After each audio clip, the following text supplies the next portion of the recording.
We all want to adopt him. We love him. Zach Oldfield.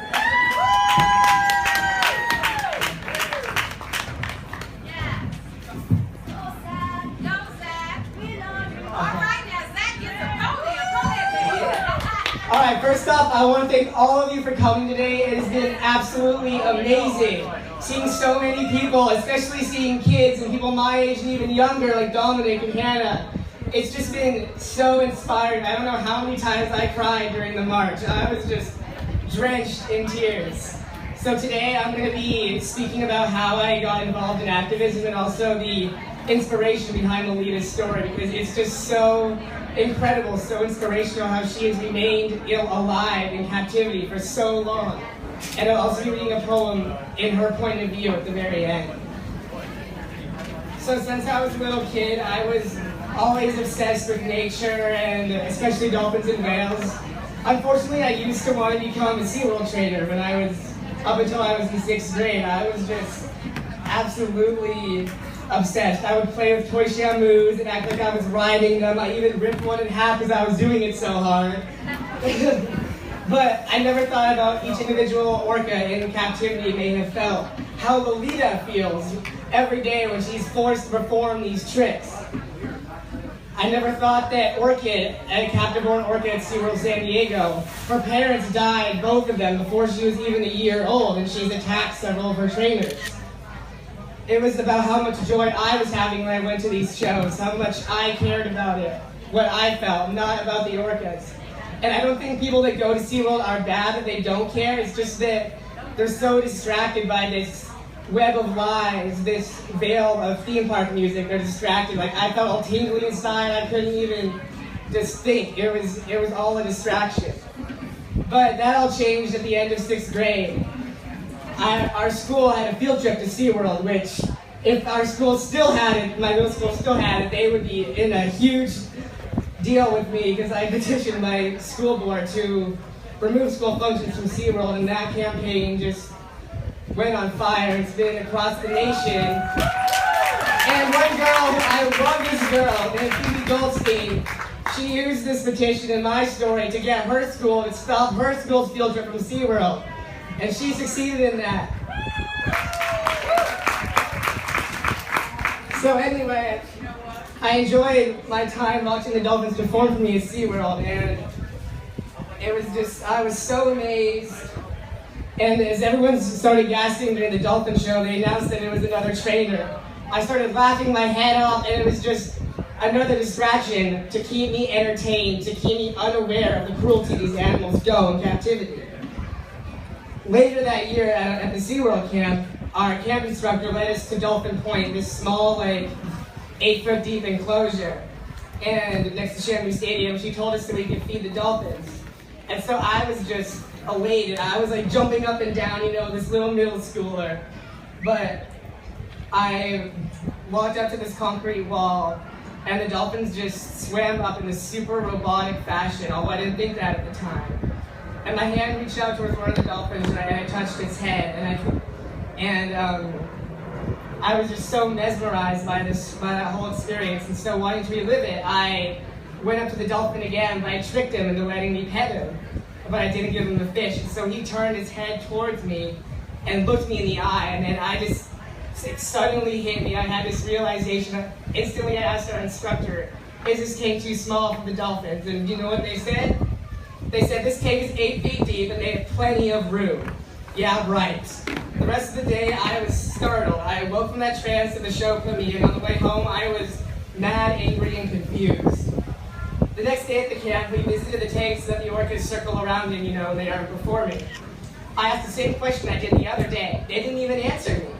During the Believe show, because it was still around back then, I thought that something isn't right. A piece of bird poop that landed in my mouth confirmed that assumption. Needless to say, I never lived to SeaWorld again after that. I began doing more research about dolphins in captivity, and I found out about other issues, like the dolphin slaughter in Taiji or whaling in Antarctica. And I was just appalled, why didn't SeaWorld mention things like the slaughter in Taiji? Why wasn't I educated about that? And it's just ridiculous. I started watching the show Whale Wars, where a sea shepherd goes out and stops the Japanese from illegally killing whales. And so that led me to become an administrator for this organization called Global Wildlife Warriors that's dedicated to many animal rights issues. I wrote several articles for them, and I met several friends who are still close to me today. This allowed me to research topics and really get like a firm grasp of what's going on, what's wrong with our world. But I never fully became active like I am here today with all of you until the end of 7th grade when I snorkeled with wild dolphins in Hawaii. That experience just completely changed me. I mean, the tropical salty waters there, almost like it is here, it kept me afloat as I just ducked my head beneath the surface into the dolphins' world. Spinner dolphins, they just gracefully swam 20 feet below us, just caressing and nudging each other. Babies were right next to their mothers. It was just an unreal experience. I took in a big breath as they led us right into the middle of their pond with their babies and everything. It was incredible. And they just effortlessly rode each other's slipstream as me and the others who were on this tour just flopped about, not able to match their grace. And suddenly, about a few hundred yards away, one of them just leaped from its surface, spinning and twirling into the air. And I was just, this is so much more powerful than SeaWorld. Hearing the ocean, its ambient sounds, and seeing them in their natural habitat with their families. It's so much more educational, so much more powerful than seeing orcas like Lolita and other dolphins in a concrete box. They're performing unnatural behaviors in this concrete box. Right in the wild, here in Florida, you have dolphins swimming out every day, swimming 100 miles every day. Why aren't we taking our kids whale watching? Why are we teaching them that's okay to enslave studying animals? When we don't have to. It's so much more educational to see them out in the wild. I never really fully understood this until I saw those dolphins in Hawaii. There's something about captivity that you can't fully understand until you see them in their natural habitat, the grace they show, their speed, the way they communicate and just caress each other. It's so much more than the SeaWorld and captive stereotypes of they're always happy, they like to jump, they're very playful. These animals are extremely emotional. They have something called a paralimbic system which processes emotions in the brain, and it's far more complex and superior than our own. So these emotions that these animals go through in captivity is far more than what we would experience. So anyway, my whole trip in Hawaii made me realize how beautiful the ocean is and how much we need to protect it. Seeing people just kick off pieces of coral on other snorkeling trips there just made me go berserk. And I just felt like I needed to change something, which is partially why I'm here today. Things need to change. And just watching the sun and seeing the horizon just gave me the chills. The sunrise this morning here did the same thing. I mean, it was beautiful. There was like a golden ray of clouds, which I'll get to later. It's very symbolic for me because it helped me escape from a depression seeing something like that. But these animals in captivity, they're ripped away from their families, or at least their social structure is deteriorated. And if they were captured, the emotional trauma of being ripped away from their family and the stress associated with those decaying social bonds, there's nowhere for them to hide, there's nowhere for them to heal. They're too far from heaven to be themselves. Knowing this, it finally led me to attend a protest when I started my freshman year in high school. And after that, I just became totally immersed in activism. I got involved with protesting other issues like the fur industry, the meat industry, the circus. Ringling Brothers, I just want to say, is absolutely horrible. What they do to their elephants is so just awful. Using bull hooks, it needs to stop. Animal abuse in general needs to stop. And so, all of this suffering back then, all the pain we inflicted on the world, along with a few other things that happened at the time, had gone to me, and I was at the lowest point in my life. I even had thoughts of suicide one night. On the way home from school one day, the sky was just completely gray, no blue, not a hint of the sun was visible. I thought about Lolita when I slumped over in my seat on the school bus. The lack of sun got me thinking about how she's separated from her presumed mother, Ocean's sun. I stared out of the bus window, just trying to hide my tears. As the bus came to a halt at my stop, I remembered all the hardships Lolita has endured. How she must feel after losing her tank mate and pod mate, Hugo, when he bashed his head in several years after their capture. I'm sure Lolita, like all of us, and her kind has gone through emotions like fear, anger, pain many times, and yet she's been able to find love and hope in the darkest of nights, surviving longer than any of her kind in captivity. I mean, it's just absolutely incredible how anyone can overcome such grief, suffering, and hopelessness. After Lolita was captured 44 years ago, I'm sure those images of being driven with her pod through the inlets of Puget Sound with those explosions constantly around them, I'm sure those memories race through her mind. As I said before, they have such a high ability to feel emotions. They also have tight social bonds in the wild, so those two things combined, I have no doubt that she felt immense trauma, far more powerful than possibly what any of us here felt, even though I'm sure we've all gone through those hard times. It's a part of life. Even though Lolita calls to her family only to hear her screams just echoing back in her face. Even though she is over 3,000 miles away from her family, trapped in a legally sized concrete bathtub. And even though these memories still linger in the depths of her mind, her family has never truly been gone. And I think she knows this. The beautiful thing about love is that it transcends time, borders, and even hope. Like the stars and moon that shine above her every night, Lolita's family is still waiting behind the clouds. When Lolita looks at the sky from her puny tank, if she can even see it, I'm sure she feels her mother still guiding her, still loving her. Maybe she even has the ability, because their brains are much more larger than our own, to telepathically communicate with her family. Or even possibly astro travel, like lift her spiritual self from her body and spiritually travel back home. But regardless of that, those we love are never gone. By knowing this, Lolita has been able to overcome her grief and keep the will to fight.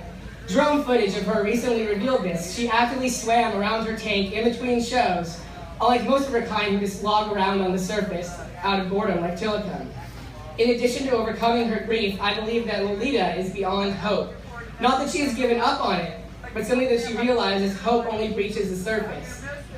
I'm sure there have been instances where all of us have felt like giving up, where there was no hope, where maybe she even considered suicide.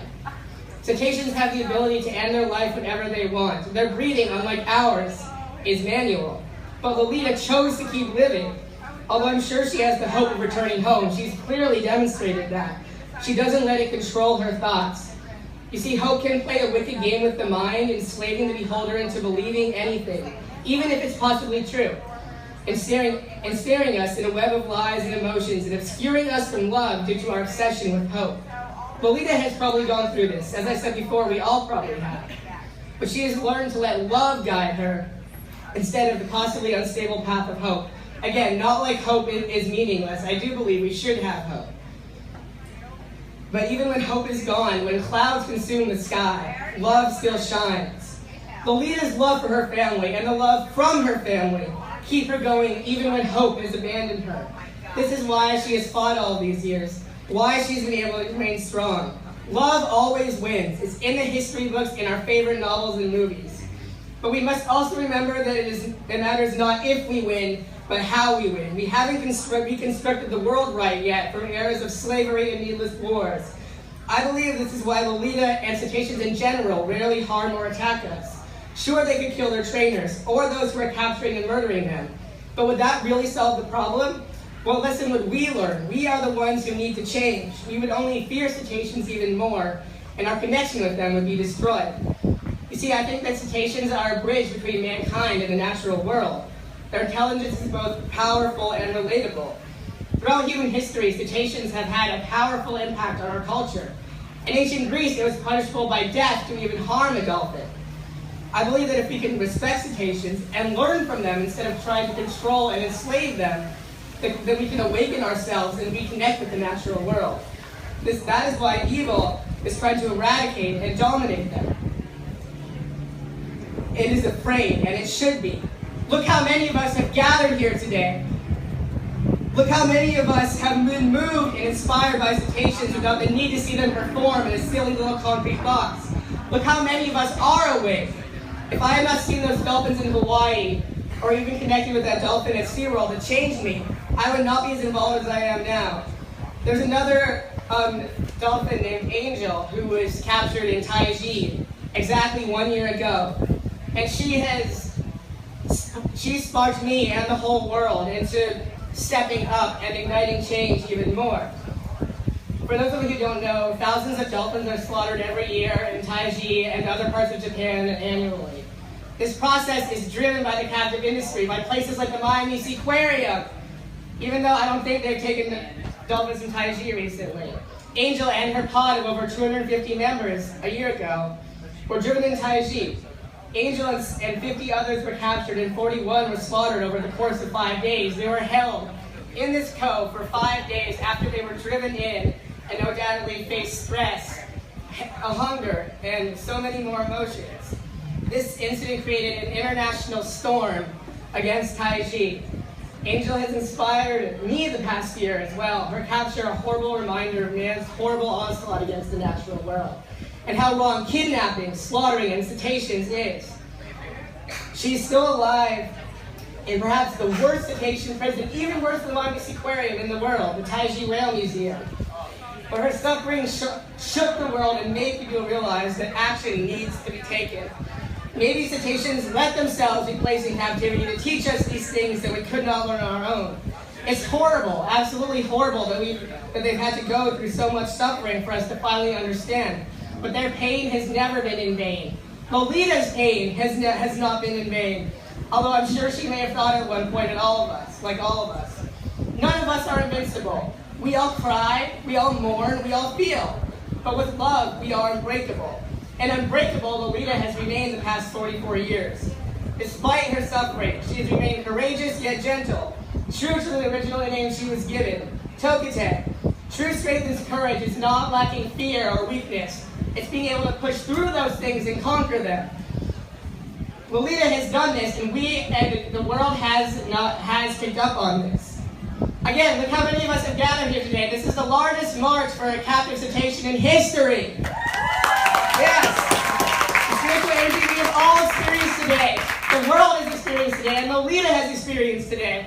I believe that has the power to change things, not only for Lolita, not only for captive cetaceans, but also in other microcosms as well.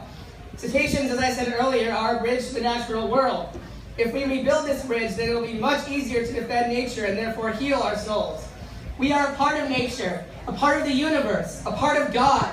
By destroying nature, we are only destroying ourselves.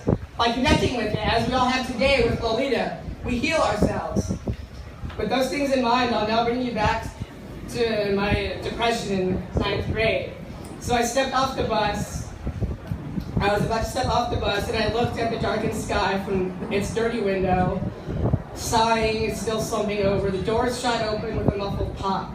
I stumbled out, wiping tears off of my face, and I started to trudge home.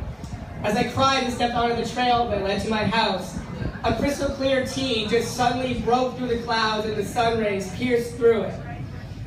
The only light to break through. A chill ran down my spine and I erupted into tears again. I was suddenly just filled with energy again. Visions of Lolita's family swimming in Puget Sound just swam through my mind, and it made me remember what I was fighting for, what I love, and why I'm here. I took the T for a symbol as Lolita's original name, Tokite, which is a Coast Salish greeting with the meaning nice day, pretty colors. I'm one to consider that Lolita spiritually communicated with me.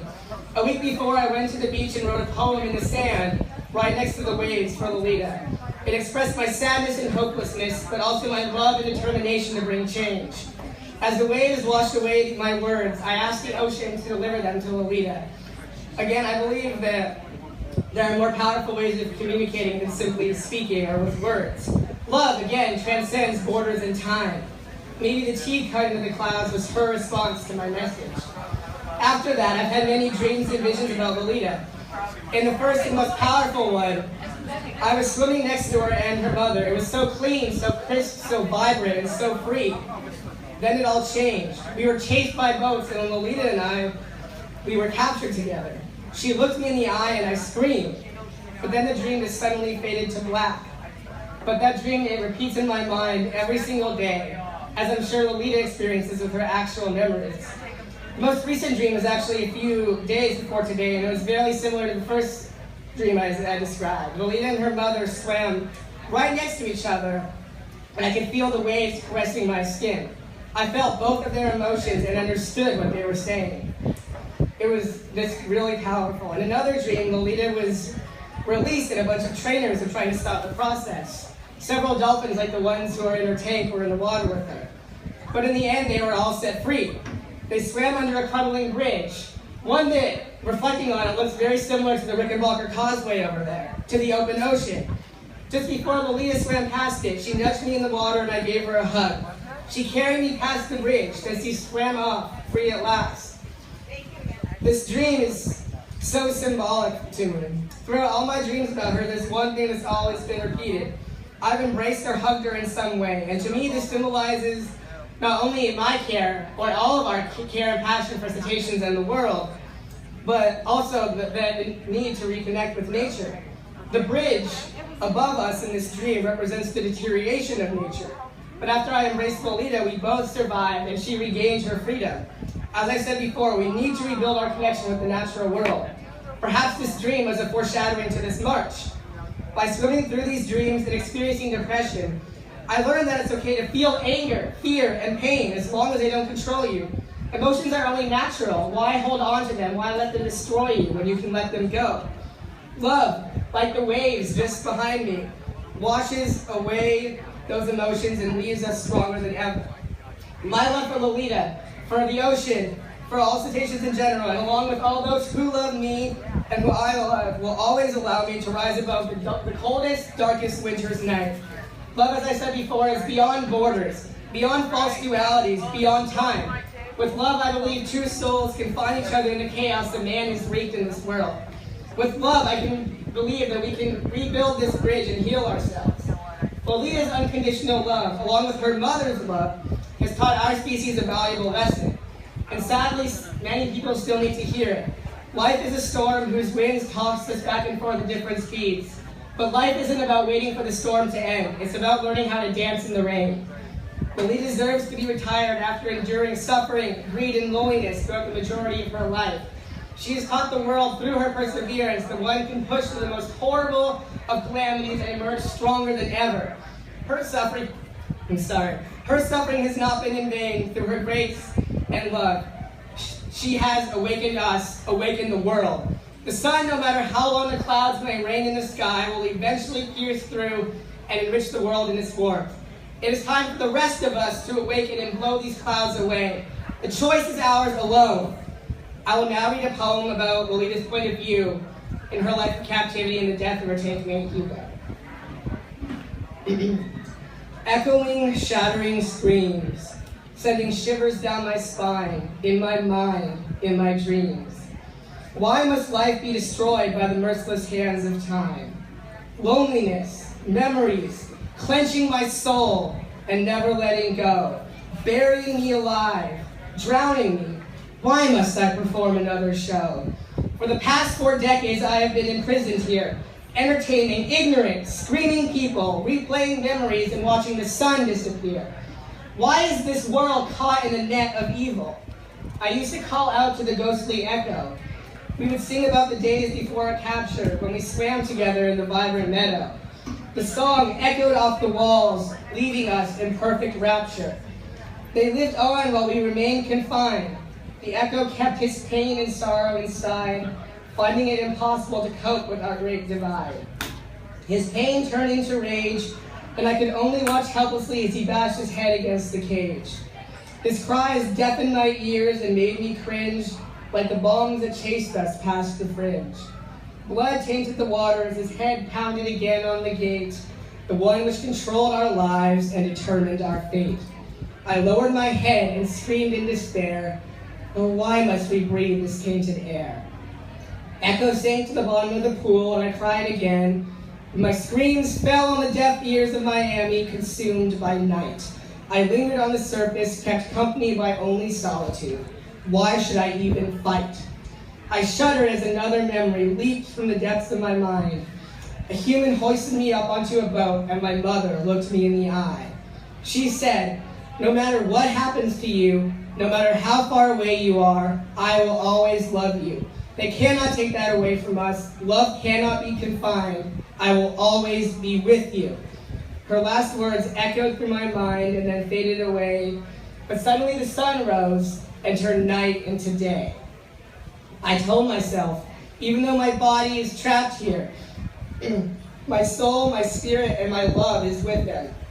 I was never gone, but always near. After I was kidnapped, Echo was always there for me. He would answer my cries, help me get through those horrible dreams. I thought that I was alone forever, but his love, my family's love, will always be with me.